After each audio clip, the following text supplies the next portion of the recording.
Hello everyone. Today's my topic is R&D prototype assessment of reliability. First, R&D అంటే research and development. మనకు ఒక document అనేది product teams అనేవాళ్ళు అంటే ఇప్పుడు ఒక ప్రోడక్ట్ ఎలా ఉండాలి, దాని రిక్వైర్మెంట్స్ ఏంటి అని చెప్పి ఈ రీసెర్చ్ అండ్ డెవలప్మెంట్ టీమ్కి ఇస్తారనమాట. వీళ్ళు ఏం చేస్తారు, ఒక డిజైన్ని అది ఎలా ఉండాలి అనే దాన్ని వీళ్ళు ప్రిపేర్ చేస్తారు. దీన్నే R&D ప్రోటోటైప్ అంటాం. నెక్స్ట్ ప్రోటోటైప్ అసెస్మెంట్ అంటే ఒక ప్రోడక్ట్ని మనము ఎక్కడెక్కడ ఎలా వర్క్ అవుతుంది అంటే దాని ఫంక్షనాలిటీ ఏంటి, అది ఎలా వర్క్ అవ్వగలుగుతుంది అని చెప్పేది ప్రోటోటైప్ అసెస్మెంట్ అంటే.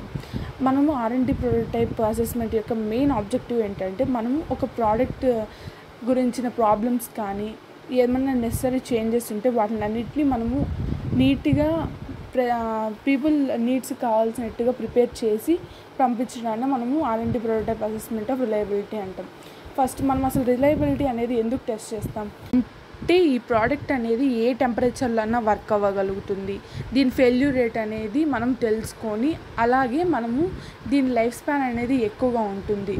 ఇలాగా మనము టెస్ట్ చేసి వాళ్ళకి సర్టిఫై చేశాక మనము ప్రోడక్ట్ వాళ్ళు ఏ విధంగా కావాలనుకుంటున్నారు, దానిలో ఏ స్పెషల్ ఫీచర్స్ కావాలనుకుంటున్నారు అనే దాని మీద ట్రయల్స్ వేస్తాం. అలా ట్రయల్స్ వేసి వాళ్ళకి కావాల్సినట్టు చేంజ్ చేయడాన్ని ఇంజనీరింగ్ ప్రోటోటైప్స్ అంటాం.